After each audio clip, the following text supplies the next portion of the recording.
Good evening आप सभी को। कैसे हैं आप सब? अच्छे होंगे।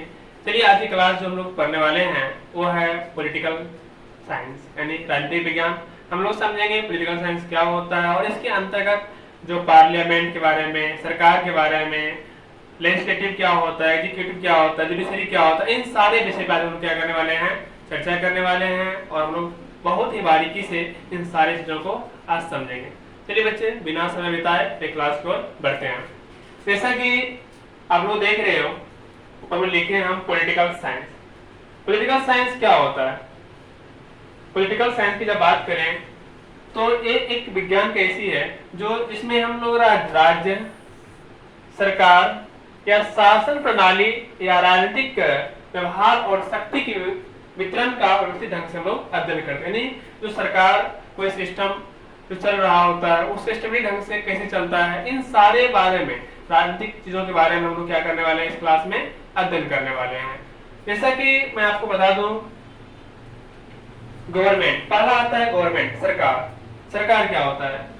सरकार लोगों का एक ऐसा समूह है या प्रशासनिक प्रणाली होती है जो किसी देश, राज्य या समुदाय में नियम कानून बनाती है, इन्हें लागू करती है, व्यवस्था बनाए रखने के लिए निर्णय लेती है। अभी सरकार की जब बात करते हैं तो सरकार के 3 अंग होते हैं। सरकार के क्या क्या अंग होते हैं? 3 अंग। जैसे देखेंगे आप लोग, विधायिका, कार्यपालिका और न्यायपालिका। आप समझेंगे कि कार्यपालिका क्या होता है, विधायिका क्या होता है और न्यायपालिका क्या होता है। तो जैसे आप लोग क्रिकेट देखते होंगे, क्रिकेट मैच में कुछ चयनकर्ता होते हैं और कुछ खेलने वाला खिलाड़ी होता है और लास्ट में डिसीजन देता है एम्पायर। जिस तरह से आप देखते हो कि बीसीसीआई के अध्यक्ष के बारे में आप देखते हैं, जो बॉलिंग कोच होता है, बैटिंग कोच होता है, वो क्या करता है, सिलेक्ट करता है किस खिलाड़ी को खिलाएंगे। और जो काम करता है वो प्लेयर होता है, जो ग्राउंड अपना छक्का चौका बॉलिंग करता है, बैटिंग करता है, और आउट है, छक्का है या चौका है, तो डिसीजन कौन देता है? एम्पायर देता है। उसी तरह से सरकार के अंदर 3 अंग होते हैं। कितने अंग होते हैं? 3 अंग होते हैं, जिसमें आप देख रहे हो विधायिका। विधायिका क्या करता है आपको बता दूं, ये लॉ मेकिंग का काम करता है। क्या करता है ये? लॉ मेकिंग, यानी विधि बनाने का जो काम है, विधि बनाने का जो काम है वो करता है विधायिका। विधायिका और जो लॉ बना और इस लॉ पे काम करेगा कौन? कार्यपालिका। यानी विधायिका के द्वारा बनाए गए नियम पे जो कार्य करता है उसी को हम लोग क्या कहते हैं? कार्यपालिका कहते हैं। और जो कार्यपालिका काम करता है तो इस काम गलत कर रहा है या सही कर रहा है, इन सारे के बारे में जो न्याय करता है वो कौन करता है? जुडिशरी करता है। हम इन सारे चीजों को आप लोग को एक एक करके बताने वाले हैं कि विधायिका क्या होता है, कार्यपालिका क्या होता है, न्यायपालिका क्या होता है। इसके अंदर जब आप देखोगे विधायिका, तो विधायिका में हम लोग देखते हैं राज्यसभा, लोकसभा, और राज्य में हम लोग विधान परिषद और विधानसभा की हम लोग बात करते हैं। एक चीज देखेंगे आप लोग नाम सुनेंगे, एक संसद और सांसद। आप लोग को काफी बार कंफ्यूजन होते रहेगा कि संसद क्या होता है और सांसद क्या होता है। शब्द है संसद और एक शब्द है सांसद। सांसद, तो आप लोग को इसमें क्या होता है, कंफ्यूजन होते रहता है कि संसद क्या होता है, सांसद क्या होता है। तो संसद का जो इंग्लिश मीनिंग होता है वो होता है पार्लियामेंट। क्या होता है? आपको कुछ इंग्लिश मीनिंग याद रखना पड़ेगा, कंफ्यूजन नहीं होगा आपको। तो संसद का क्या होता है? पार्लियामेंट। और सांसद का हिंदी होता है member of parliament. Member of parliament. आप लोग एमपी का नाम सुने हैं, शॉर्ट में एमपी कहते हैं, उसी को हम लोग क्या कहते हैं? सांसद। आजकल आप लोगों को कंफ्यूजन नहीं होना चाहिए। संसद मींस पार्लियामेंट और सांसद मींस मेंबर ऑफ पार्लियामेंट। जिस तरह से देखिए, ये पार्लियामेंट हाउस है, ये क्या है? ये पार्लियामेंट हाउस है और ये हाउस है और इसमें क्या है? बैठे हुए मेंबर, बैठे हुए मेंबर है। जिसमें बैठा हुआ मेंबर है ये हो गया आपको संसद। जिसमें जिस घर में बैठा है, जिस सदन में बैठा हुआ है, उसी को हम लोग क्या कहते हैं, उसी को हम लोग कहते हैं पार्लियामेंट। और जो इसमें बैठा हुआ लोग हैं, इसी को हम लोग कहेंगे सांसद, जो मेंबर ऑफ पार्लियामेंट होता है। क्या होता है, मेंबर ऑफ पार्लियामेंट। अब आपको कंफ्यूजन नहीं होना चाहिए सब में। क्या समझे आप संसद के बारे में? संसद वो होता है तो जिसमें मेंबर ऑफ पार्लियामेंट क्या होता है, बैठता है। क्लियर हुआ? अब होता है संसद। संसद की बात जब मैं करूं, संसद के 3 अंग होते हैं। कितने अंग होते हैं? संसद के 3 अंग होते हैं, मैं आपको बता दूं। एक होते हैं लोकसभा,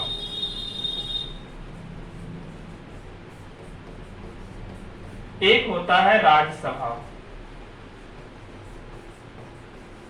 और तीसरा होता है राष्ट्रपति। राष्ट्रपति ये किसके अंग है? संसद के अंग है। किसके अंग है? संसद के अंग है। आप लोग सरकार के अंग देखें, सरकार के भी 3 अंग हैं। सरकार के भी 3 अंग हैं। कौन कौन? सरकार के 3 अंग कौन कौन है? विधायिका, कार्यपालिका और न्यायपालिका। उसी तरह से संसद के अंग हैं। कौन कौन? वह होगा आपको लोकसभा, राज्यसभा और राष्ट्रपति। आपको याद रखना है, एग्जाम में काफी बार पूछा गया है, ठीक ना? कंफ्यूजन नहीं होना है, ठीक है ना? समझिए। उसके बाद ये सब किसके अंदर आ जाएगा? इसमें आप एक जोड़ दीजिए, राष्ट्रपति को। तो ये सारे आ जाएंगे आपको लोकसभा के अंदर, यानी ये आ जाएंगे किसमें? संसद में।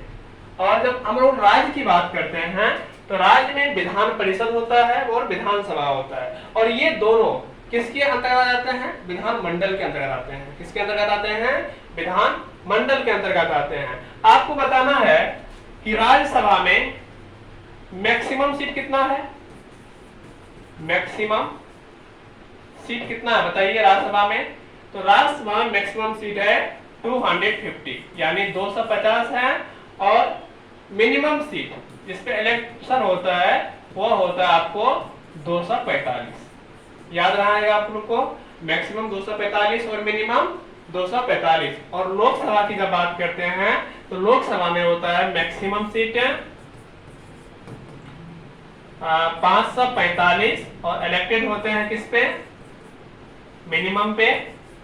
वो हो गया आपको मिनिमम की जब बात करते हैं तो ये होता है 543। याद रहेगा आप लोग को, कितना होते हैं? 543। आप लोग से क्वेश्चन है कि बताइए बिहार विधानसभा में कितना सीट है? बिहार विधानसभा में कितना सीट है और बिहार विधानसभा में कितना सीट है? विधानसभा में कितना सीट है और परिषद में कितना है? तो बिहार विधान परिषद में आपको बता दो 75 है। कितना है? 75 सीट है।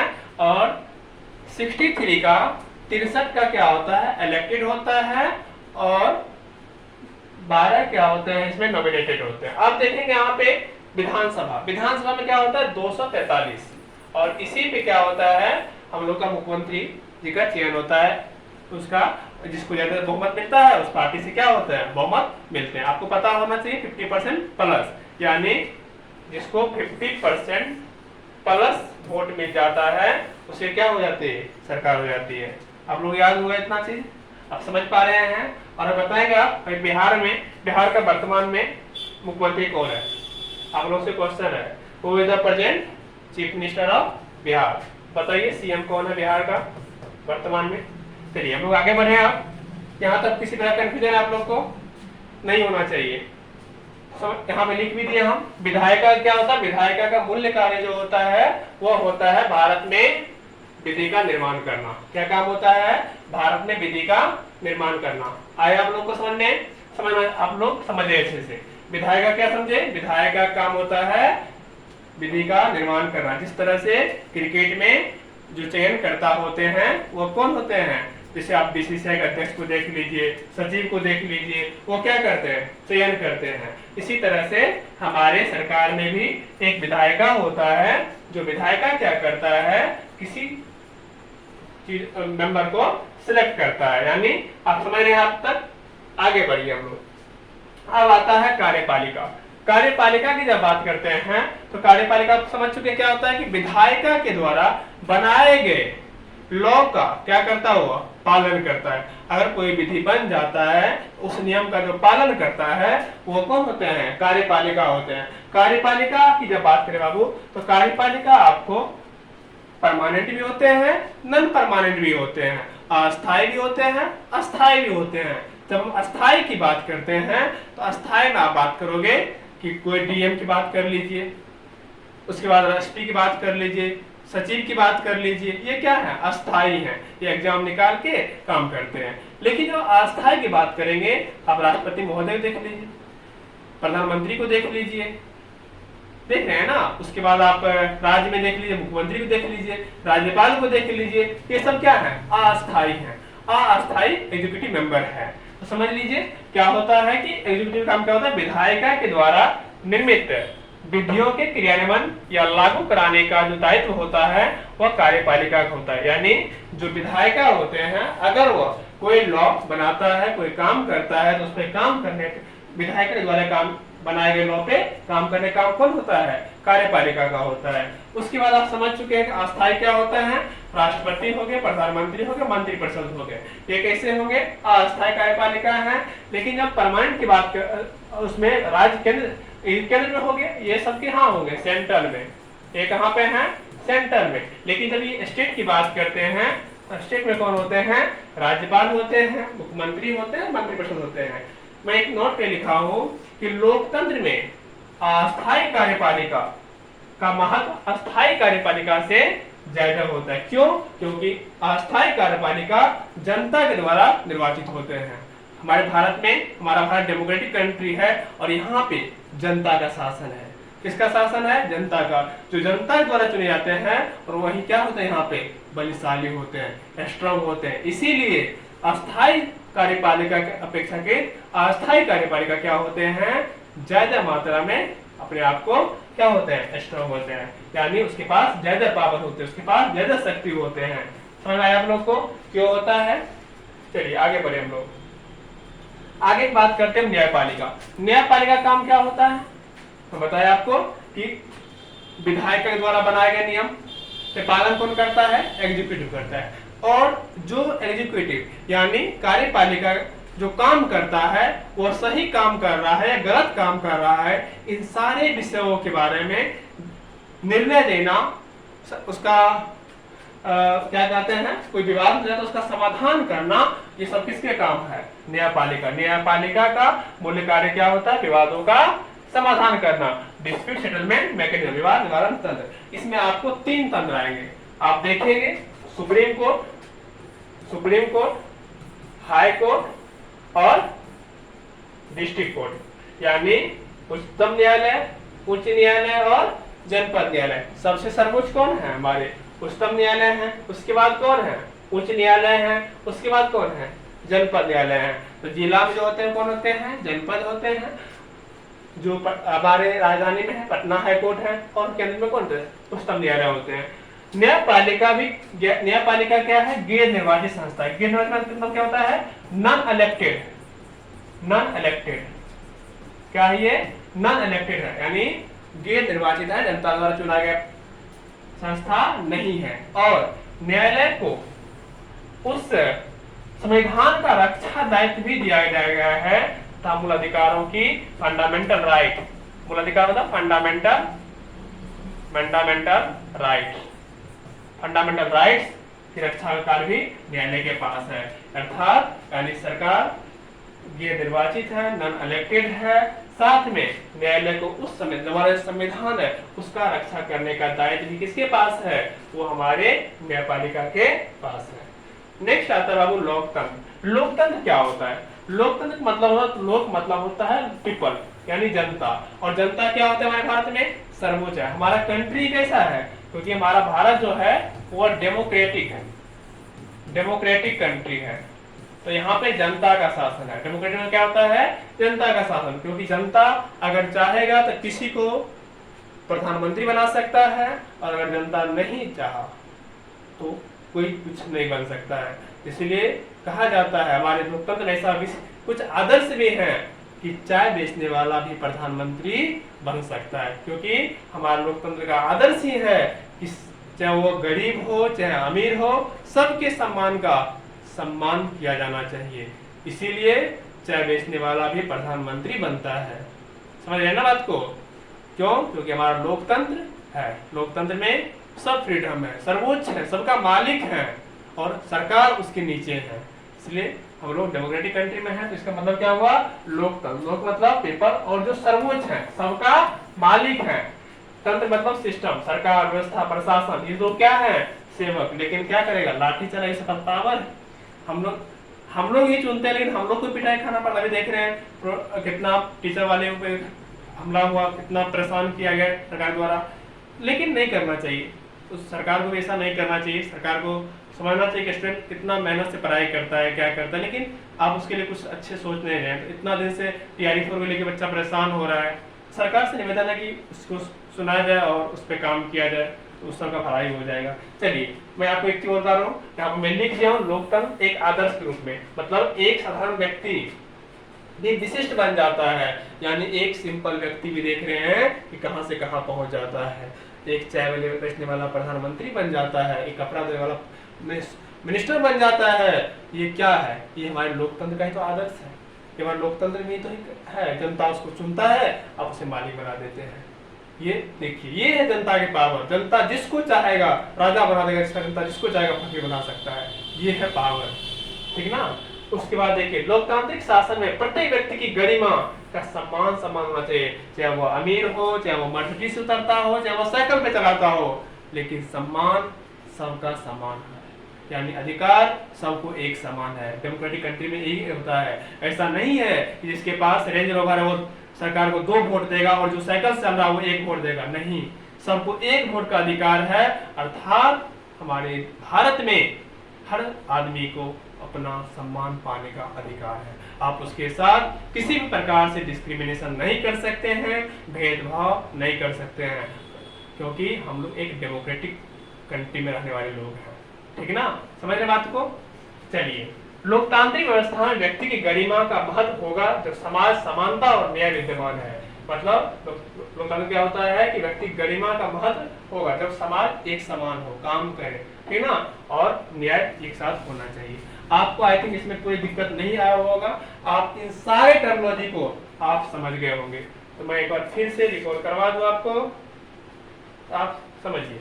मैंने कहा पॉलिटिकल साइंस के बारे में क्या होता है कि एक विज्ञान की व्यवस्था जिसमें राज्य, सरकार, शासन प्रणाली, राजनीतिक व्यवहार और शक्ति का वितरण क्या करते हैं हम लोग करते हैं, और व्यवस्थित ढंग से, सिस्टमेटिक ढंग से अध्ययन होता है, सिस्टमेटिक स्टडी होता है, सिस्टमेटिक स्टडी जिसमें होता है उसी को हम लोग क्या कहते हैं? पॉलिटिकल साइंस कहते हैं। और इस पॉलिटिकल साइंस में आप देख रहे हैं गवर्नमेंट के बारे में। गवर्नमेंट के आप अंग भी देखें, कितने अंग है गवर्नमेंट के? 3 अंग देखें, विधायिका, कार्यपालिका, न्यायपालिका। विधायक का काम क्या होता है? लॉ मेकिंग काम करता है। विधायक का जो लॉ मेकिंग करता है उस पर काम करने का काम कौन करता है? कार्यपालिका। और कार्यपालिका सही कर रहा है, गलत कर रहा है, इन सब पे ध्यान कौन रखेगा? वो रखेगा न्यायपालिका। नेक्स्ट बाबू, लेजिस्लेटिव देख रहे हैं आप, राज्यसभा, लोकसभा केंद्र में होता है, विधान परिषद, विधानसभा में राज्य में होता है, लोकसभा में सीट देख लिए, यानी आप संसद को भी समझ लिए, सांसद को समझ लिए। यानी आपको अब कंफ्यूजन नहीं होना चाहिए कि सांसद क्या होता है और संसद क्या होता है। मैं ऐसे कई बच्चों से मिला हूं और कंपटीशन के बच्चे में देखा हूं कि संसद और सांसद में बोलेगा सांसद, बोलेगा संसद है। वो संसद जा रहा था गाड़ी से, नहीं संसद नहीं, सांसद, मेंबर ऑफ पार्लियामेंट। संसद आप क्या घूमने जाएगा कहीं? नहीं। आप पप्पू यादव क्या जी है? संसद है, संसद है। वो संसद नहीं, सांसद है, संसद नहीं है, ठीक ना? ध्यान रखिएगा। तो संसद घूम रहा है, संसद नहीं घूम रहा, संसद वहां पे दिल्ली में रुका हुआ है, ठीक ना? आप वहां घुमाइए मत। अब चलिए, यहाँ पे कौन है? एक क्वेश्चन आप लोग से है, आप लोग कमेंट में जरूर बताइएगा कि वर्तमान में भारत जो लोकसभा का स्पीकर है कौन है? वर्तमान में बताइएगा कि लोकसभा का स्पीकर कौन है? लोकसभा का स्पीकर, स्पीकर मतलब अध्यक्ष। और राज्यसभा का कौन है? आपको पता होगा राज्यसभा का अध्यक्ष कौन होता है? राज्यसभा का सभापति कौन होता है? बताइए। उपराष्ट्रपति होता है। और उपराष्ट्रपति साहब कौन है?